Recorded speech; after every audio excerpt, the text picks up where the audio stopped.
Welcome to 38 Move Blunder. My name is Shonda, and I am improving my chess game one blunder at a time. Yesterday, I went into tilt mode. Tilt mode is where you're playing games over and over again. You keep losing, and it gets more psychologically hard to win the next game. I have 3 games to show you, and hopefully you'll laugh along with me, because chess is hard. Reviewing your chess games does not have to be hard, especially if you take it with a little humor. Let's get into it. So in this game, I had the white pieces. I have the analysis tool on, and I'm going to show you something down here. The opening, middle game, end game, and there's a huge blunder that looks like I jumped off a cliff. And we were just trying to survive from there on. It was pretty bad. So, we're going to laugh at a few things along the way and hopefully learn something. I do like the Lichess does that. Okay, e4, best by test, that's what they say. b6, c3, b7. In my mind, I wanted to play, it's like the Vienna Gambit. I had it in mind to play the Vienna Gambit. So instead of going d4, I went f4. Idea is to put the knight behind and just have an easy castle with a little bit more advancement. I don't know if this is great with the Vienna Gambit because I'm just learning it. So already in the opening, it is even, 0.0. They go g6. The point is they want to fianchetto both of their bishops. Fianchetto. Fianchetto. Fianchetto.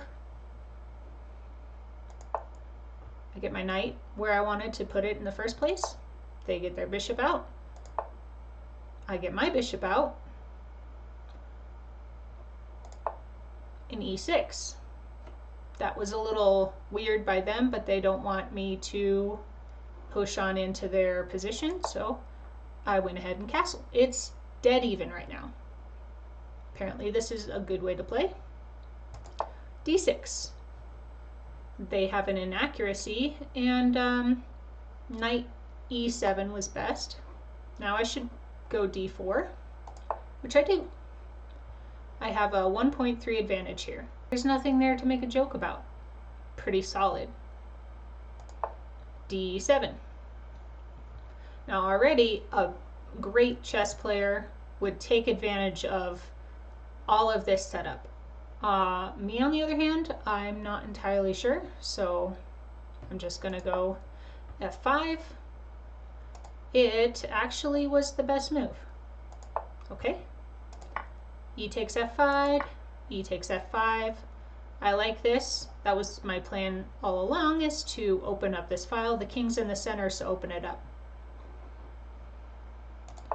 G, f6. They have a plan. They're going for it. But I'm just going to give them a check. Now we have queens staring at each other like they're comparing whose crown is shiniest. They can castle any way they want now, which is nice, but still it's a 2.6 advantage for me. e1. Not great. I don't know why I didn't continue marching forward with my pawn, but I'm just, I like the staring contest apparently. Tension between the two queens, tension between the two pawns. Okay. I give him another check. That was why I wasn't in a rush to take, because I knew it was going to be check after d8. They go the wrong way. g5. My idea was to pin. Pin. Should be pinning your opponent, right? How is that a mistake? Because they can kick your bishop out like it doesn't belong there. Okay. f8. I have no idea what their idea of f8 was. Rook to e1. I'm setting up this massive attack over here, and I'm not entirely sure what's going to happen after I take the knights, get rid of them, so I can attack here. Bishop takes. The king moves over. That's a 4.3 advantage. Bishop takes. Okay. d5, cutting off the escape square. I'm thinking, oh man, this is under attack, I better move. And that would effectively lock the king over here. So that's exactly why I played the bishop up. And now I have a 5.5 advantage. So check. And then I think I've won. Honestly, I think I've won. What could this is checkmate, right? This is checkmate. It's not. After you take, the bishop slides in like it's stealing home. And at that point, my brain fritzed out. I did not see that bishop saving the day. I was doing so well. And this is the first game. This is before full tilt. And I think tilt happened right here. My brain just shut down. I continue doing some moves. They continue doing some moves.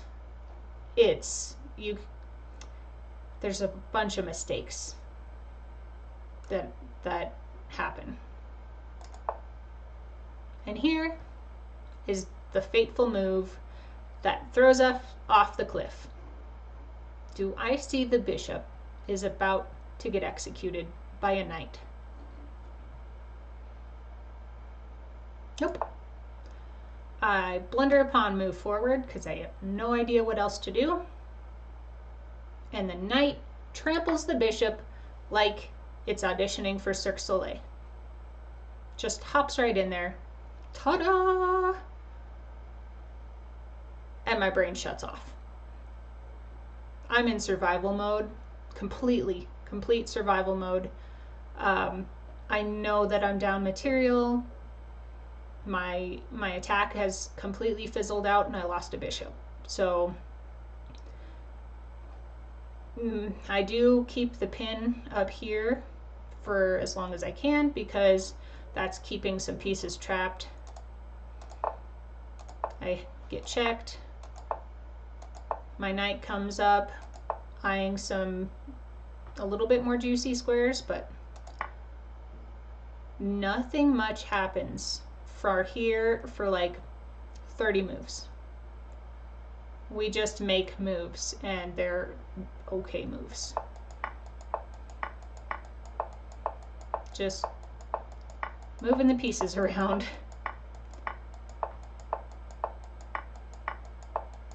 I'm in survival mode. It's just getting worse. Now it's 7.1, 7.6 to their advantage. Just chase the bishop around, chase the king around.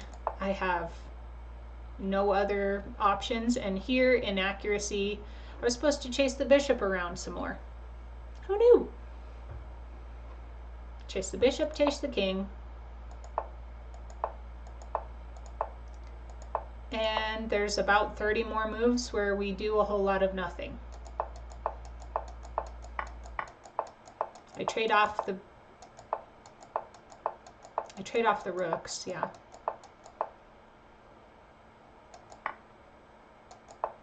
Chess is hard. Look at this.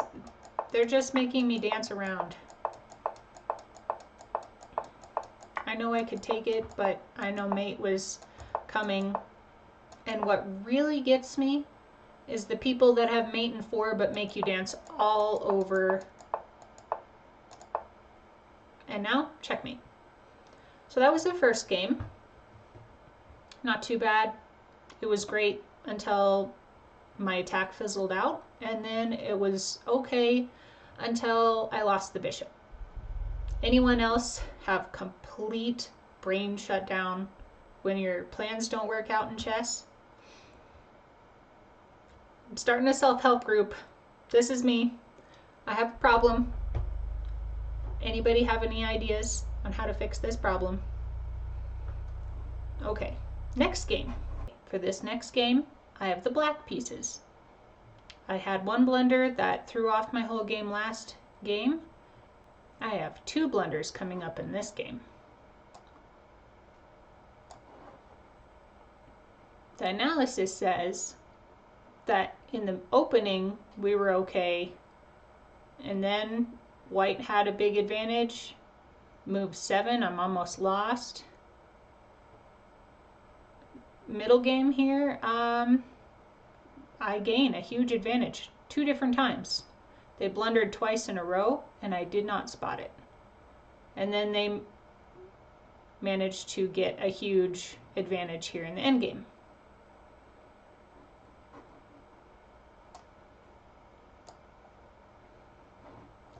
Again, we're doing e4, but as with the black pieces, I go e5. That is the best by test response, e4, e5. Very, very popular. Knight, it attacks my pawn, so I defend my pawn. We usually see the bishop coming out here. Since the bishop didn't come out, I was kind of surprised at this move. Now I know to take it instead of just reinforcing my pawn, because this was an inaccuracy. That's where the advantage for them started. They're attacking my knight. I have to move it. That was an inaccuracy as well. I didn't really want to put it all the way back though. So now I know. Take the pawn or move the knight up. Now the queen takes. I develop my knight. They develop their knight. Bishop comes out. I'm getting ready for castling. E2. Castle. Best move. Their best move, castle. It's always good to get your king out of the center. A5. E1. I should be putting my knight out or my rook out. I attack the queen. They move the queen back. G4 was inaccurate. Apparently A4 was the best. Move that back. Looking at this diagonal over here, D3 wasn't great, so they have a 1.7 advantage. H6, F4, B6, and here they blunder with E5. So I responded D takes E5.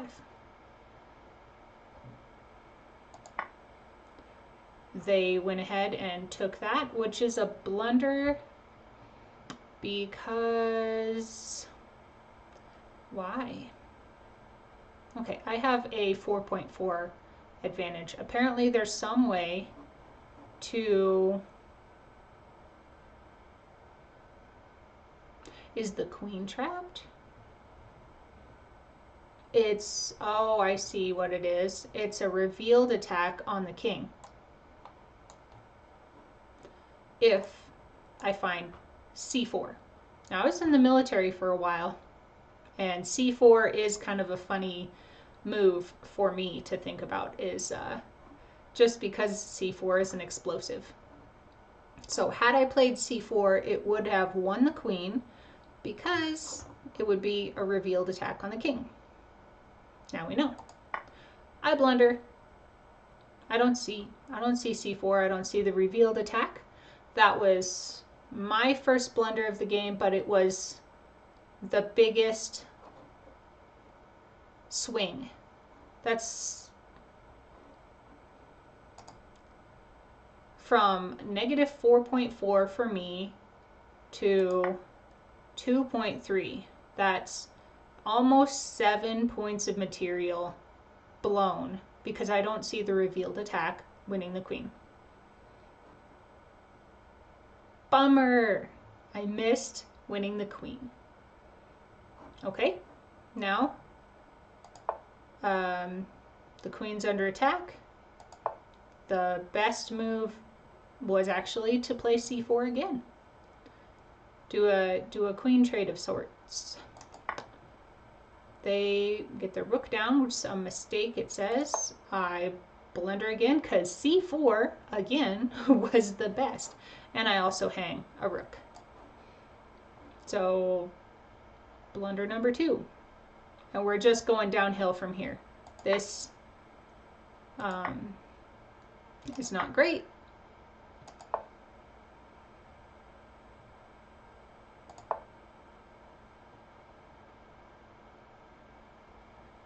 It wants me to swing my queen over, which I believe I saw as a possibility because I did not like how my queen was over here. Honestly, my queen did get trapped here, or if it wasn't already. Check the king.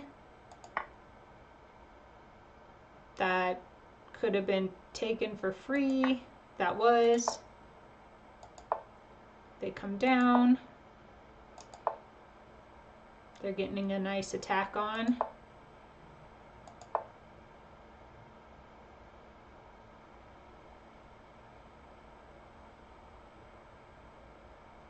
Some of these moves I'm just never going to see why is the best.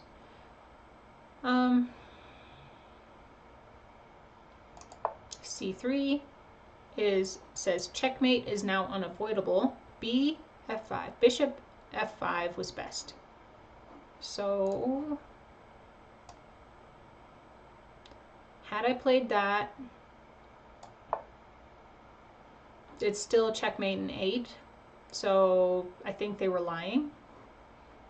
We're going to continue on. Checkmate in 5. I believe I just traded the queens. No, I didn't trade the queens. I just... Ah. Okay. This bishop attacks the queen, and the king. And for some reason, I did not want to... Even the best move here is... I thought at least I could threaten things once it was all said and done. Do they just want to get there and then what? The best move's not to take this? Oh, mate in 1? Well, that's why. They didn't care about that. And actually they did. So they didn't see they had a mate in 1 if queen comes over and I take that, then mate in 1. So we go on for a while.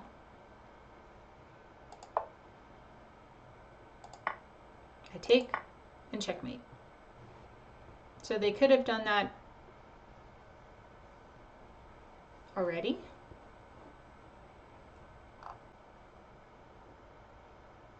On to the next game.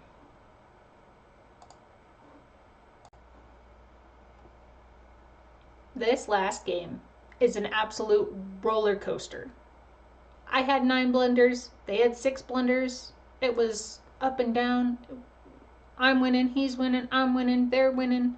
I don't know if it's a man or a woman, but just a roller coaster.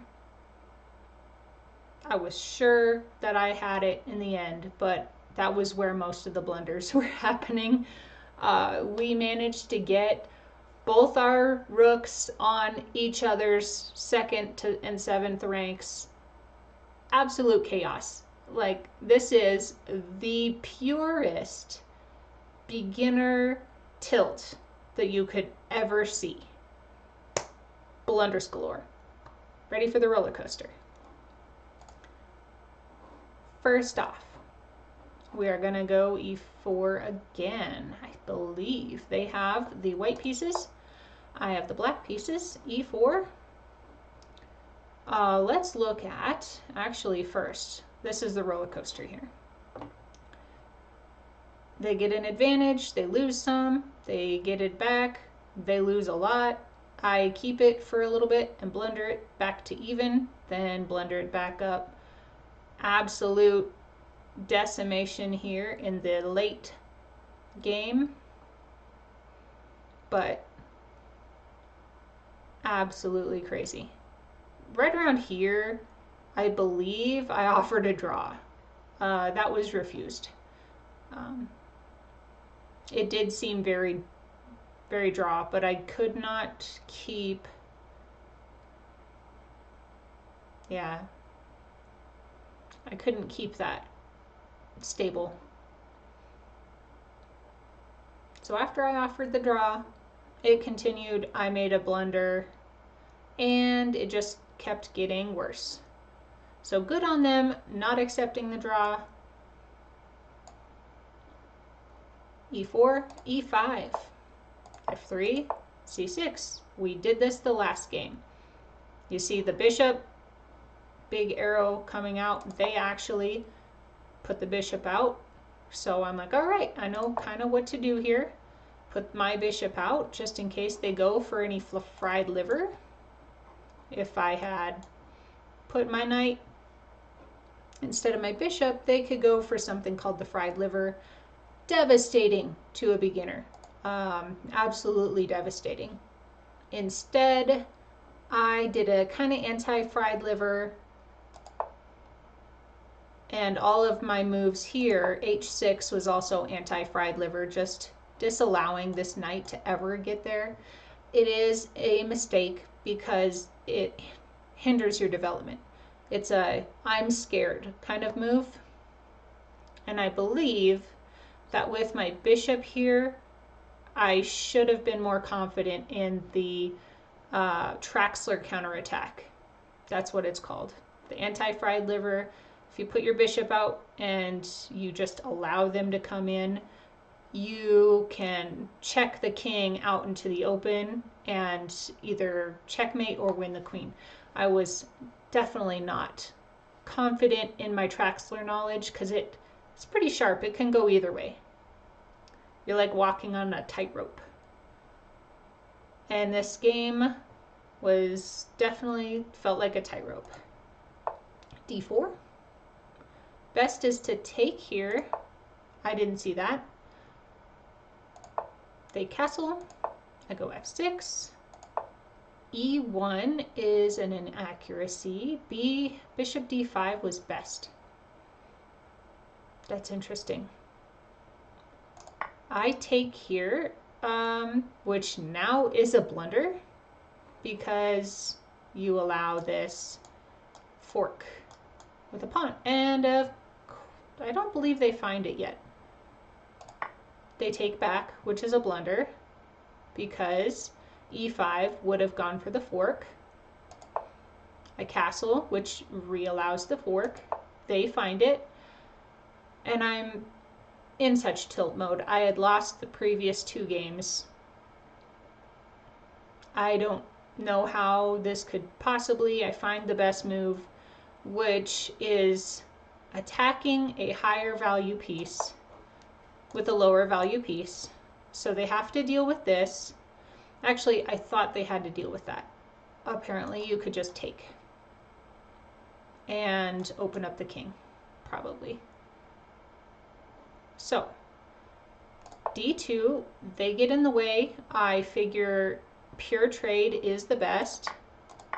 And now I can get the knight out somewhere.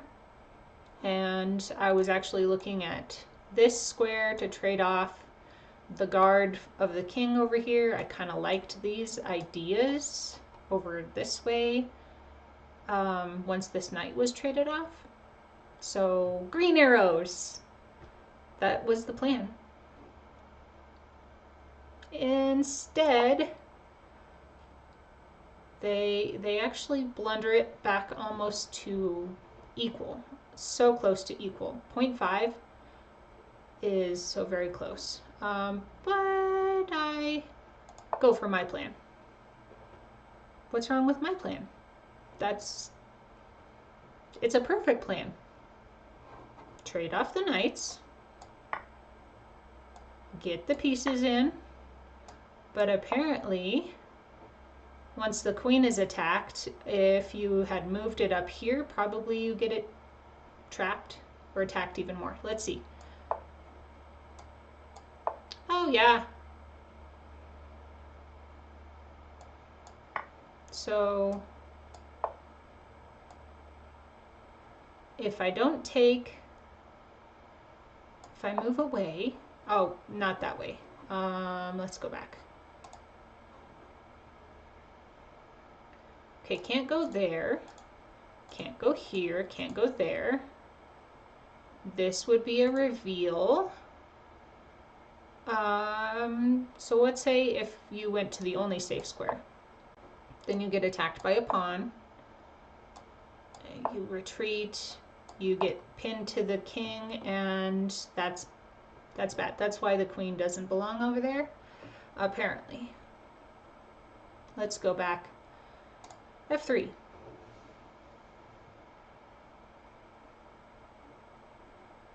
Queen H5. What's wrong with this? Because it is also continuing on those ideas of trapping the queen. They go C2.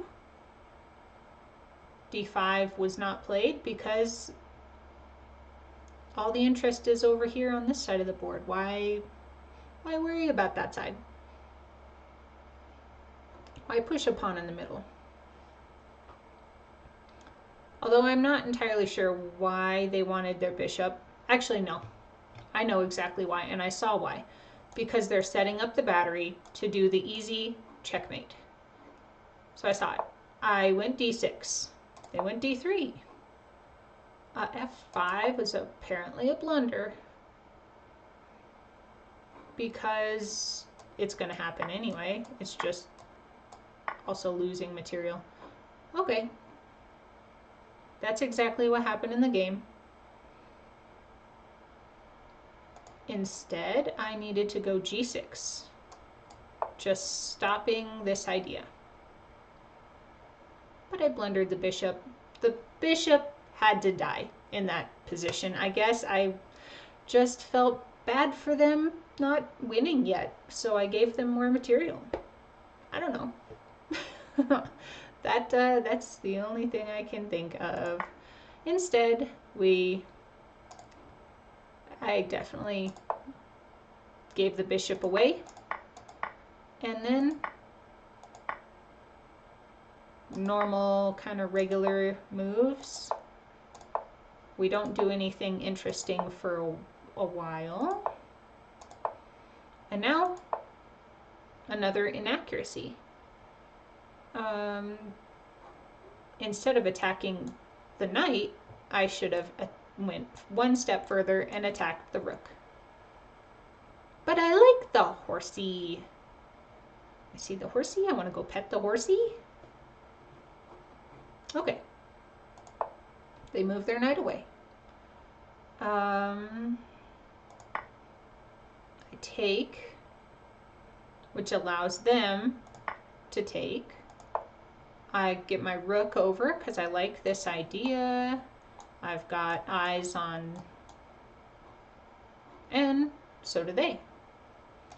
G4 is the last, no, it's not. G4 is a big blunder because I could just take the, and I believe I do. I'm thinking, all right, rep, we have back to even, I guess, but my prospects are looking a little bit nicer than their prospects. Should be equal, but I have a 2.8 advantage.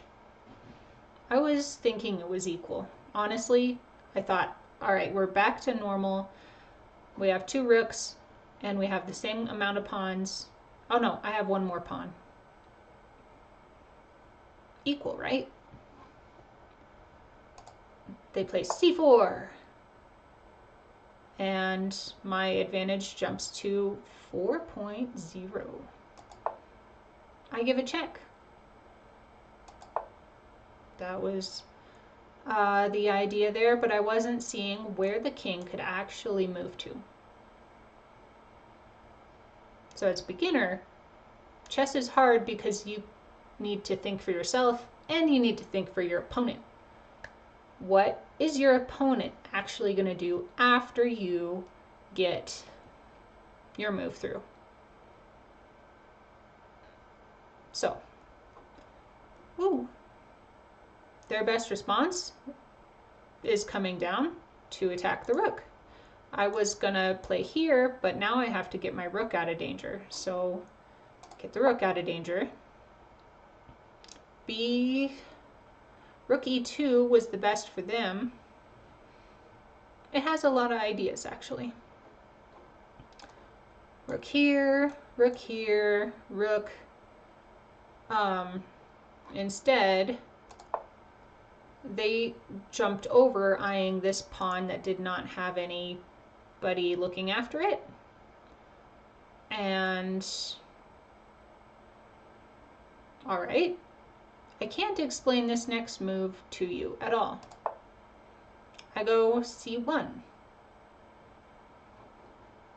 Instead of just coming down and giving a check, I wanted to try and maneuver so that the king had to go back. So checking here and maybe checking there as a ladder mate kind of thing. I didn't like trading the rooks here once they got in the way. From the first game, that didn't work out great for us, even though I didn't know that we were up and we had a big advantage that first game. So that was going through my mind. The rook trade here didn't quite like, so they checked. I got out of the way. They took the free pawn, which gave me the advantage back. c2. King goes up. I got on the second rank. That's my idea is great. Eat the pawns, only I get confused as to which one to eat first. Rook takes a7. They're eating all my pawns, so I want to eat their pawns. Give a check. Go eat the pawn. Now we're going back to this. Rook takes h2 was the best. Not eating the b pawn, eating the h pawn. Okay. They blunder. I have an 8.2, 9.7, 10.7. Stockfish is, now I have mate in 28. It's very confused right here. It thinks I have a killer advantage. Absolutely killer. If I just eat this pawn. But I want to make it to where I see this coming. I don't think eating this pawn is fast enough to prevent, I really thought their attack was more dangerous than mine because my king is on the last file.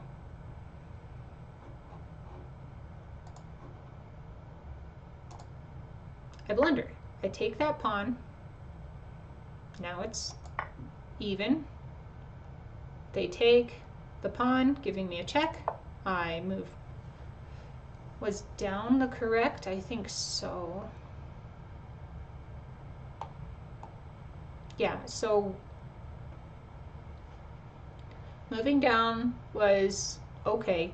And this is where we just get into a whole lot of draw-ish kind of activity.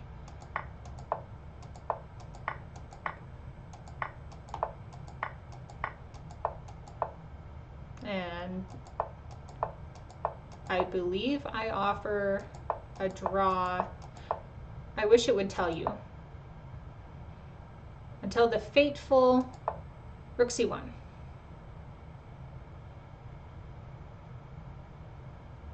Because when I take that, they make a queen.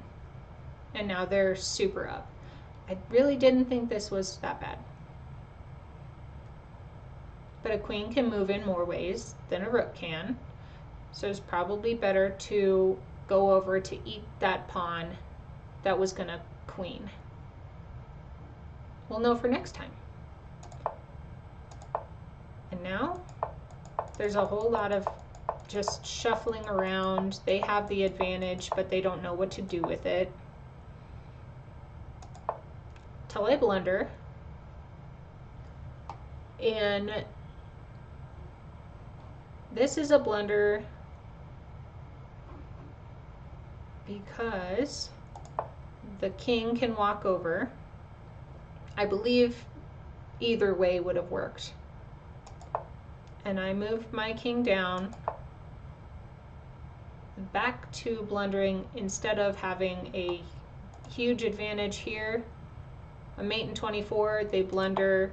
Now it's back to only 2.1 if I find this move, which I do.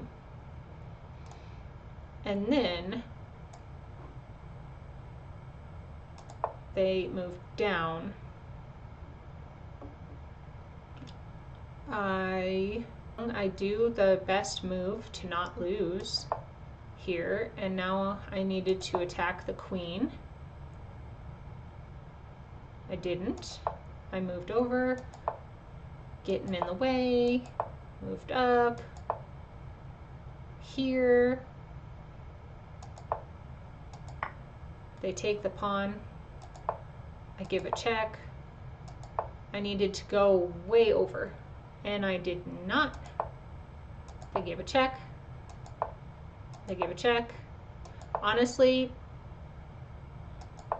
I think they were just waiting for me to blunder again, and I do, and they find it. Only move, and now it's just a fork.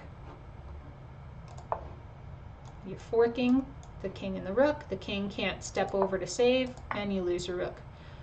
Now they have mate in 7, and it definitely takes them longer than 7 moves. I was kind of hoping for a stalemate, but I danced. And watch as the king does a dance. It's just going to dance around the board. They have no idea how to do a mate in anything. And finally, game over.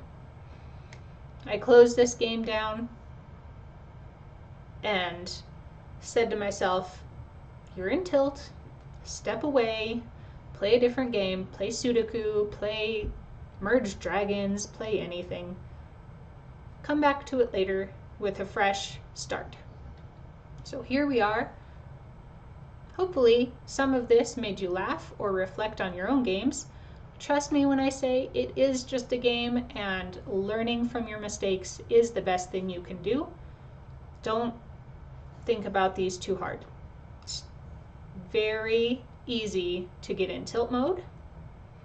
It's also not too hard to get out of tilt mode. Recognize if you've lost a few games in a row that you need to take a break. So I wish you luck on your next games. Please wish me luck down in the comments, and I will see you next time on 38 Move Blunder. Let's blunder forward together. Bye-bye.